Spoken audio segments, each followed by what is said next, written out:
So, Assalamualaikum warahmatullahi wabarakatuh and good day po. Then, today we are going to tackle about the security by Anthony Burke. So, for the introduction, this chapter introduced the concept and practice of security in international relations. It explores the dilemmas faced by states, individuals, and the global community by first looking at the contemporary crises and disagreements about security. Second, examining how security has been differently defined and focused. And third, surveying how different theoretical approaches have understood and analyzed security. So ayun nga, dito lang tayo magpo-focus sa security and kung paano ba binigyan ng kahulugan ng mga different scholars natin ang salitang security. Now let's move on with the four crises.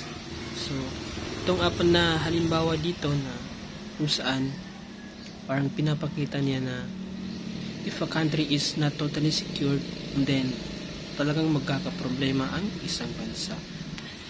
Just like what happened in Cuban Missile Crisis on October 1962. Merong dalawang spy ang United States na pinalipad kung saan namataan nilang itong Soviet Union ay naglalagay ng missile or setting up missiles. So nung nakita ng US yon, nagpanic sila kung ano ba yung posibleng mangyari, like nuclear war. So nagkaroon ng tension between President Kennedy and his advisors. So nag-decide sila na mag-respond.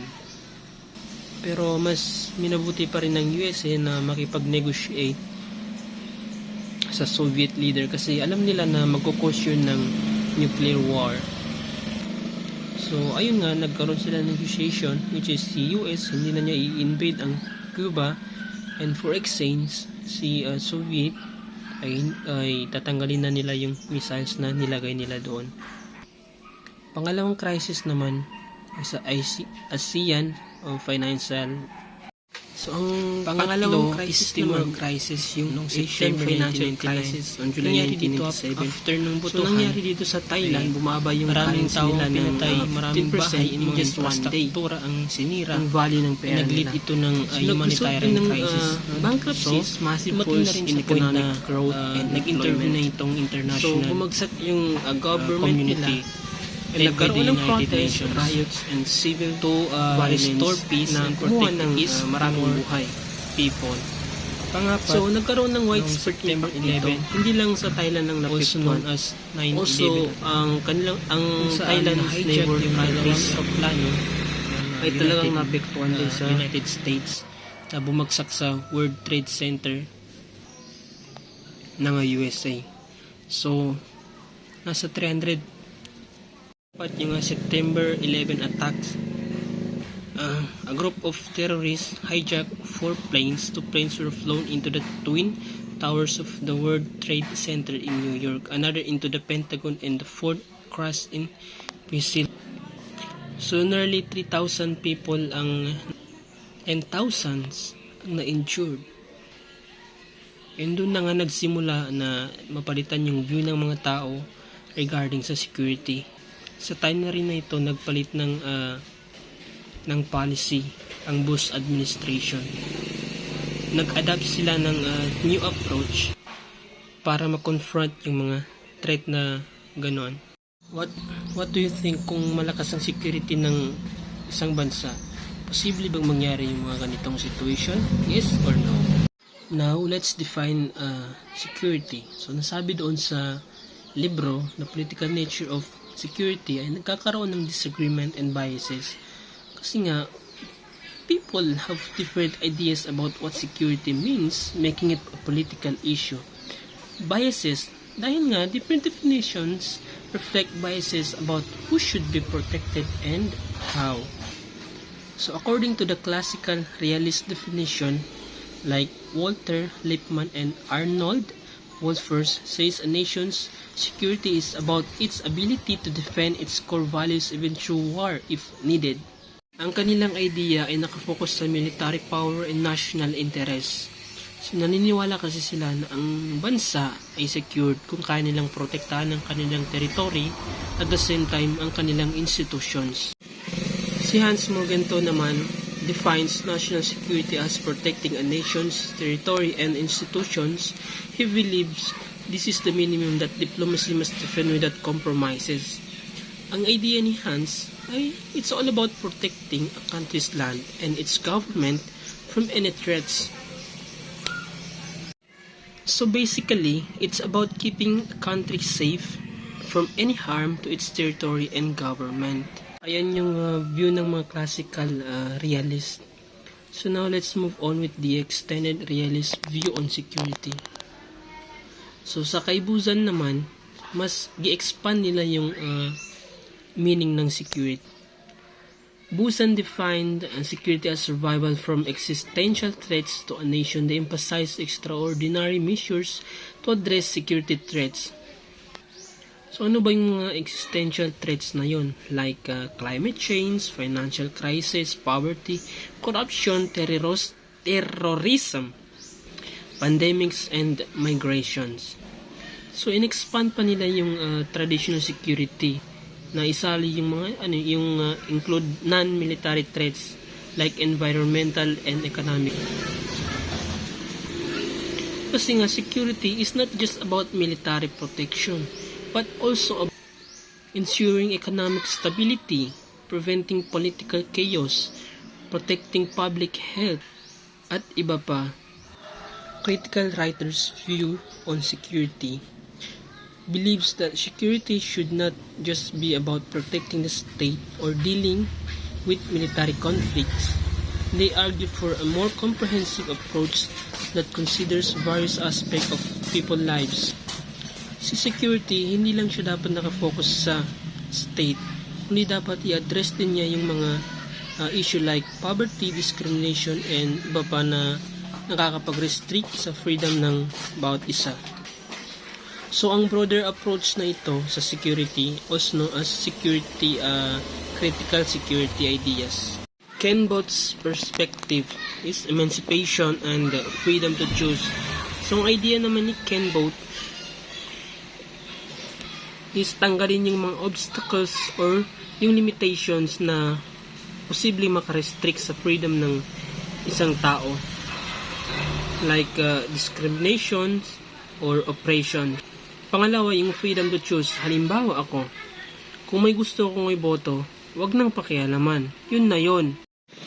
J. Ann Tickner ay isa namang feminist scholar na ang gusto niya ay everyone is treated fairly. Kasi nga, karamihan sa mga babae ay na-overlook talaga.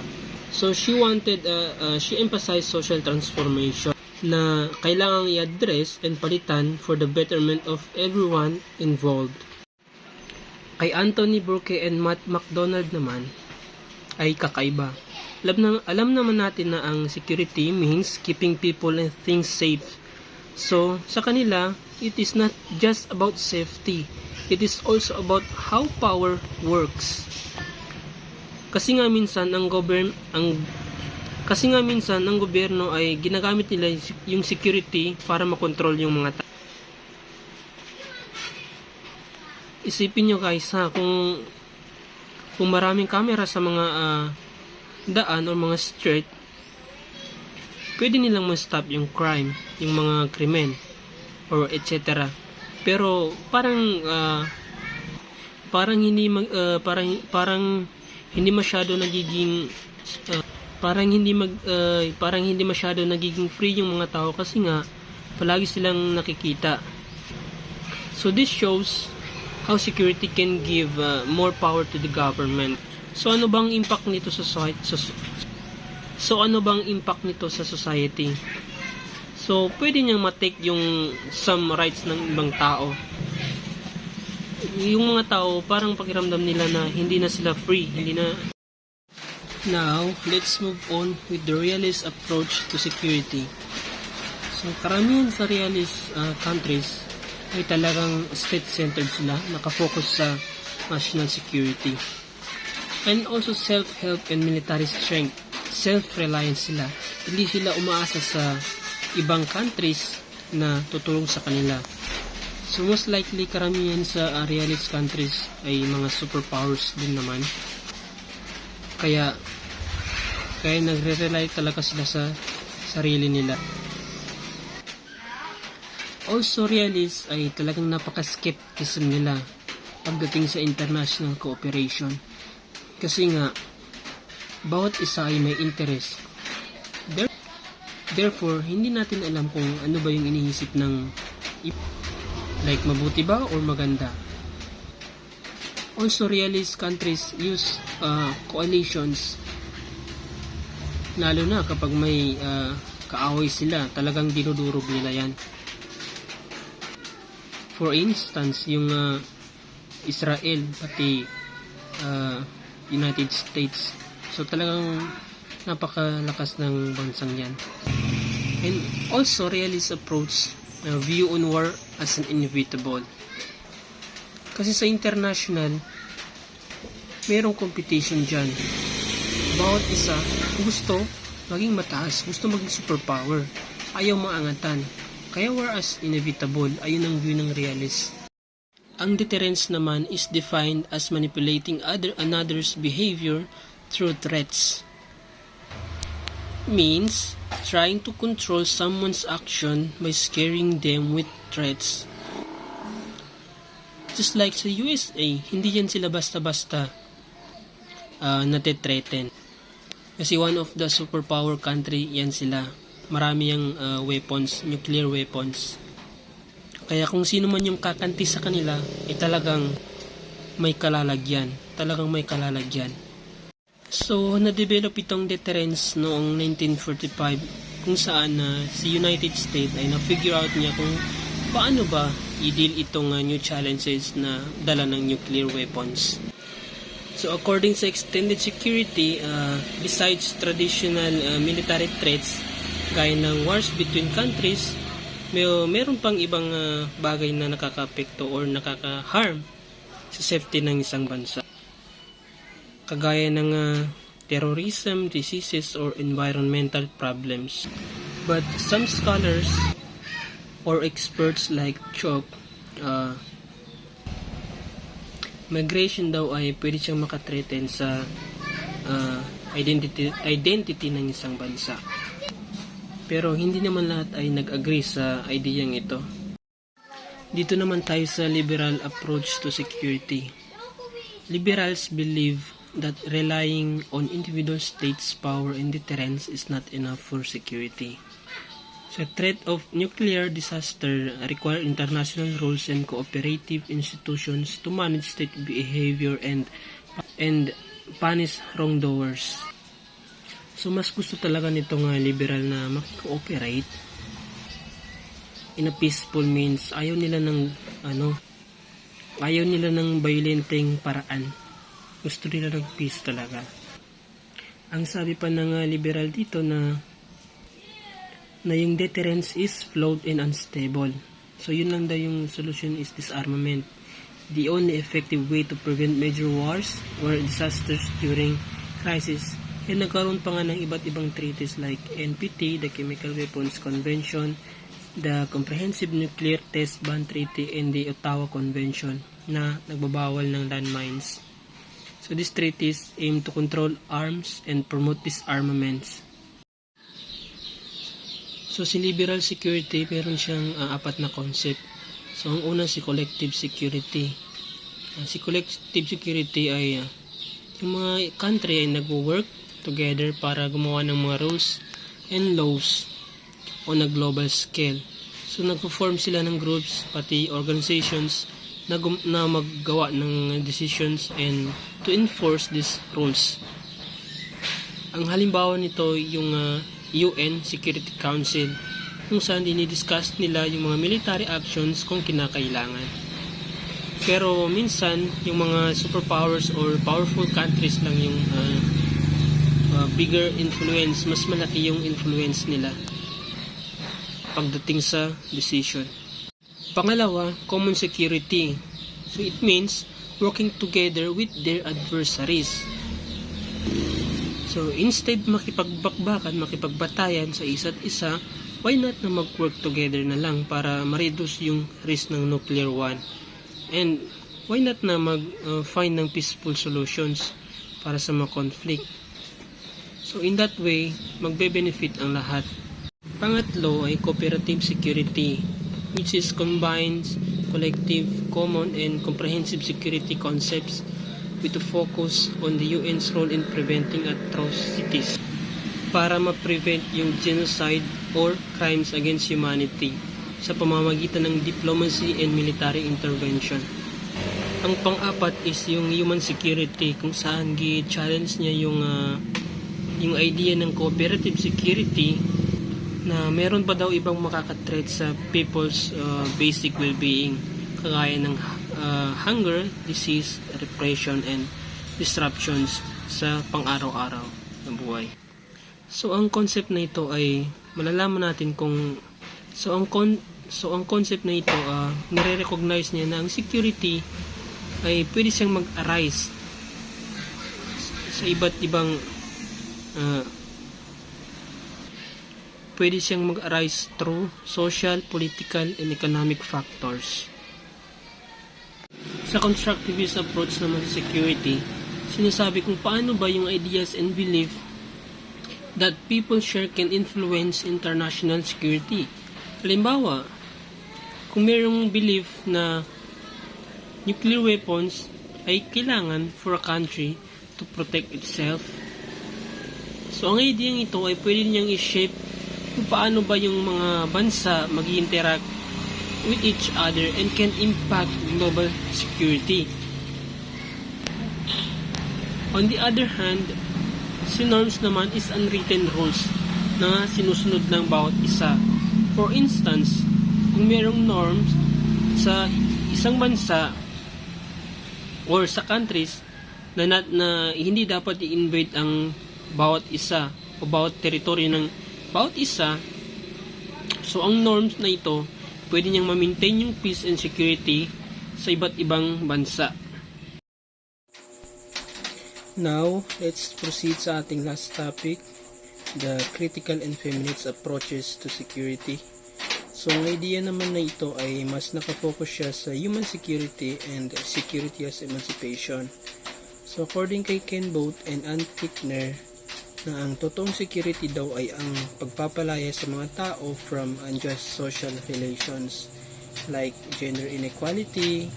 Kasi if we are going to address gender inequality as part of security, ang ibig sabihin niyan, we are ensuring that everyone, regardless of gender, then we can live without fear of discrimination or kahit pa violence. Sa structural violence naman, like sa pag-deny sa access sa edukasyon, sa healthcare, dahil sa kanilang ethnicity or social class. So, nape-prevent yung mga tao na ma-reach yung full potential nila. So, by emancipation, i-dismantle na yung mga ganitong klaseng barriers and gumawa ng fair systems na mag-allow sa kanila na makaparticipate equally sa society. So, last but not the least, reconstructive and deconstructive. So, si reconstructive aims to define what security means and how it should be achieved. So, ang suggest nito, nagsasuggest siya kasi nagsasuggest ito ng alternative ideas that go beyond the traditional security, pati state-focused perspectives. Halimbawa, sa human security, nakashift na yung focus niya from protecting countries to protecting individuals. Sa deconstructive approach naman, kini-question niya yung traditional concept ng security and how it has been used historically as a system of power. Halimbawa, sa traditional security, diba, nakafocus na siya sa pag-protect ng borders, pero parang nititreten doon yung mga tao sa ibang countries. Iniisip kasi nitong deconstructive approach na if guarding borders so strictly really makes us safer or it just makes us suspicious sa iba. So